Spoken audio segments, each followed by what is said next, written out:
Assalamualaikum warahmatullahi wabarakatuh. Nama saya Rabiatul Adawiyah binti Ismail, nombor matrik 050980.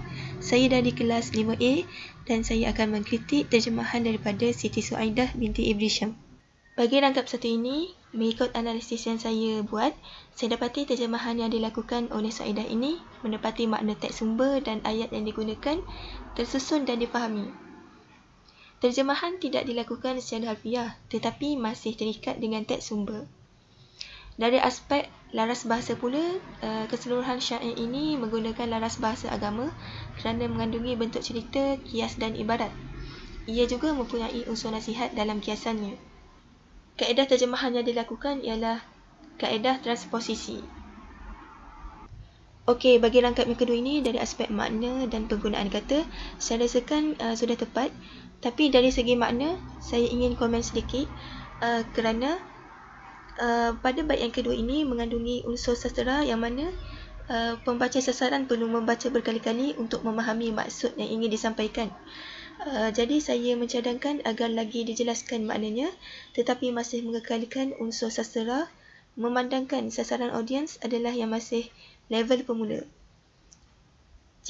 Tetapi jika terjemahan ini mensasarkan golongan profesional, maka terjemahan ini dinilai sempurna.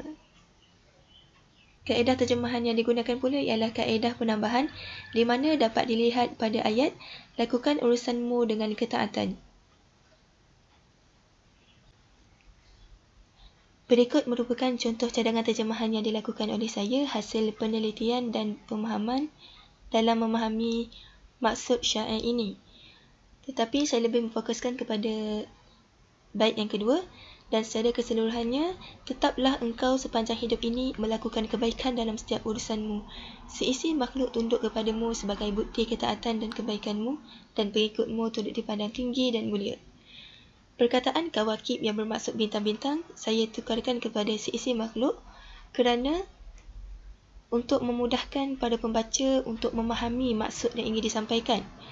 Selain itu juga, gaya puitis masih dikekalkan dalam syair ini.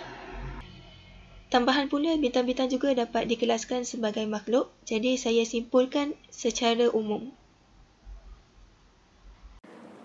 Assalamualaikum warahmatullahi wabarakatuh.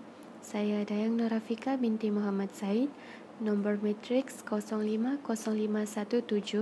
Saya dari kelas BAS 5A. Seterusnya, mari kita lihat terjemahan syair pada bait ketiga dan keempat yang dihasilkan oleh saudari Nurliana binti Sudin.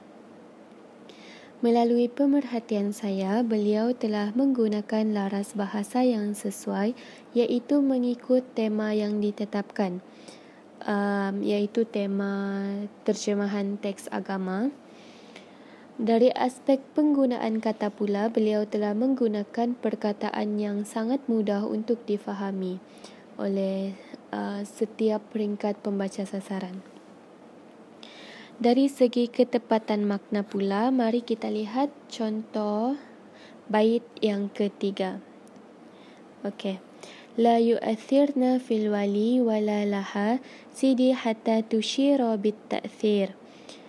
Okey, untuk ayat ini jika diterjemahkan secara literal akan membawa maksud tidaklah terkesan bagi pengikut-pengikut dan orang-orang yang benci itu sehinggalah kesan itu dapat dibuktikan kepada mereka. Seperti yang kita tahu, perkataan yu'athirna di sini bermaksud terkesan. Namun saudari Yana telah menterjemahkan ayat tersebut dengan tidaklah tunduk bintang-bintang kepada pengikut-pengikut, bahkan juga kepada musuh-musuh, sehinggalah mereka menunjukkan ketaatan.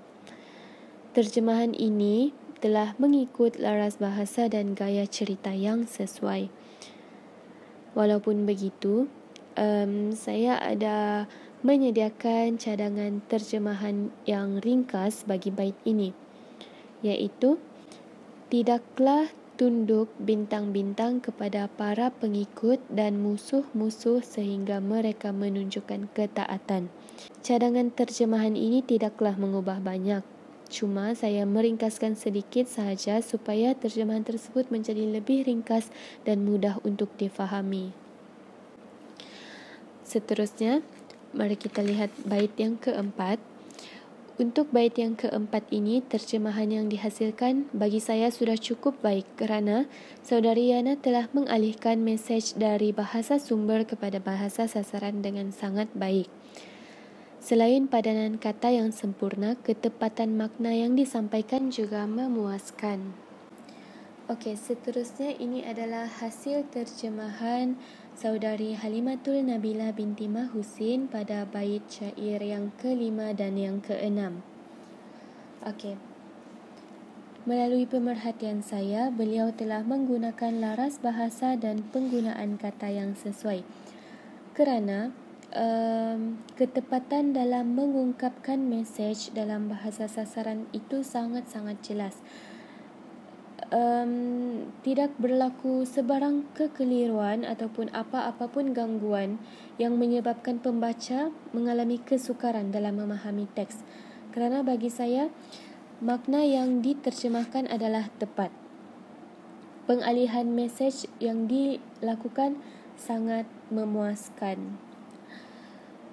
Pada awalnya, saya dapati beliau menterjemahkan bait ini secara literal. Seterusnya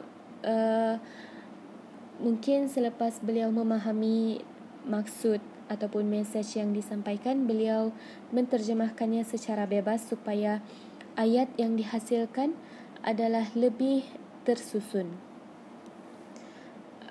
Okey, seterusnya pada bait yang kelima, beliau menterjemah sebagai nikmatilah kehidupanmu dengan penuh kebahagiaan ketika mana kamu masih muda. Okey. Ayat ini seperti yang saya cakap tadi, terjemahan beliau sangat-sangat memuaskan. Namun mungkin saya akan mengemukakan cadangan penambahbaikan dalam bait kelima, iaitu nikmatilah kehidupanmu dengan penuh kebahagiaan ketika setahun jagung. Okey, saya ingin menggantikan perkataan masih muda kepada setahun jagung. Kerana seperti yang kita tahu, biasanya puisi yang sering dihasilkan adalah biasanya dalam bentuk ayat-ayat yang puitis, yang berbunga-bunga. Jadi mungkin lebih sesuai jika ayat ini digantikan dengan simpulan bahasa setahun jagung yang membawa maksud ketika usia masih muda. Baik, itu sahaja daripada saya. Sekian, terima kasih. Bismillahirrahmanirrahim. Assalamualaikum warahmatullahi wabarakatuh. Saya Nik Nur Salsabila binti Nik Muhammad Azlan, nombor matrik 050536. Seterusnya pada bait ke-7 dan bait ke-8, iaitu kunta Musa waftaka bintu Syu'aibun ghaira anna laysa fikuma min faqirin. Lam yakun qasruka al-munifu la yastan zila illa a'la binatil qusuri. Iaitu terjemahan asal oleh Nur Fatin Fatihah binti Muhammad Ismail.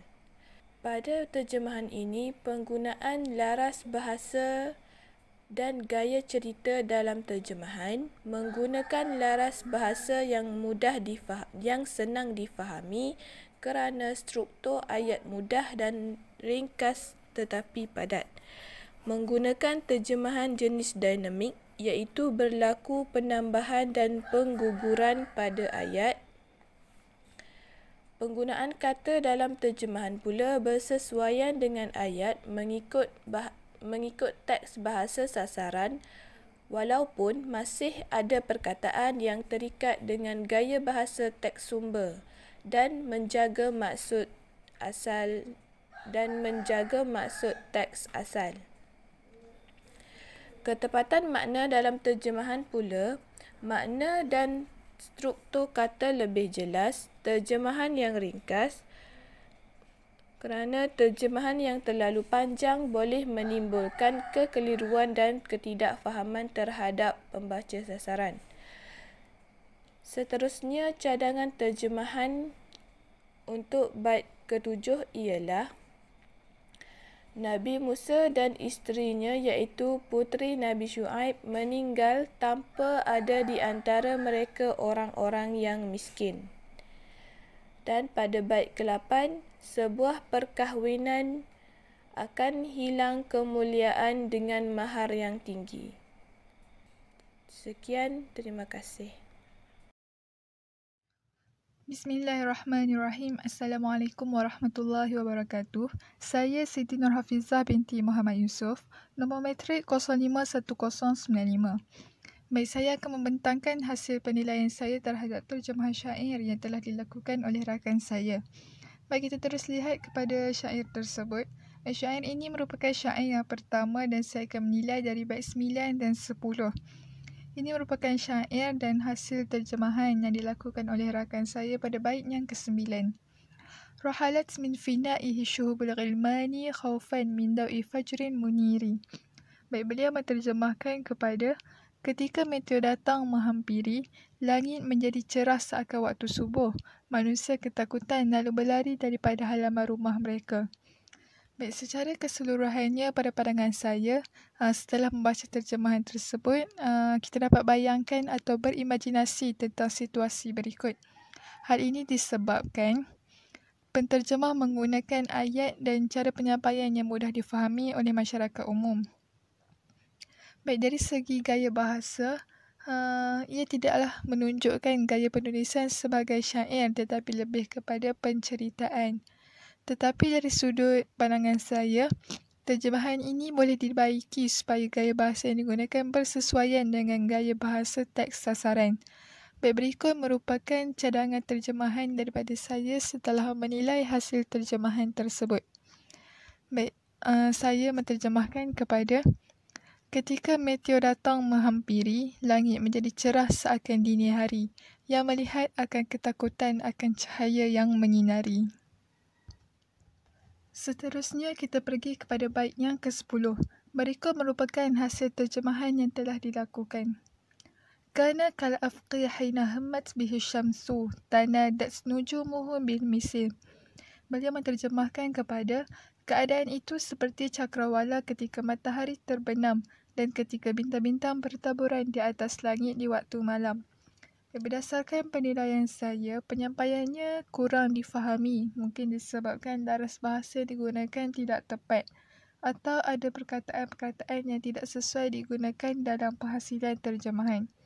Baik, namun begitu, ia masih boleh difahami setelah dibaca berkali-kali. Baik, jika diterjemahkan secara harfiah, mungkin kita tidak dapat memahami bait syair yang ingin disampaikan. Baik, secara keseluruhannya, hasil terjemahan tersebut adalah baik. Di sini saya akan datangkan cadangan terjemahan dari saya untuk bait ini. Baik, saya menterjemahkan kepada sedangkan keadaan itu setelah matahari terbenam, di mana bintang-bintang bertaburan di langit di waktu malam.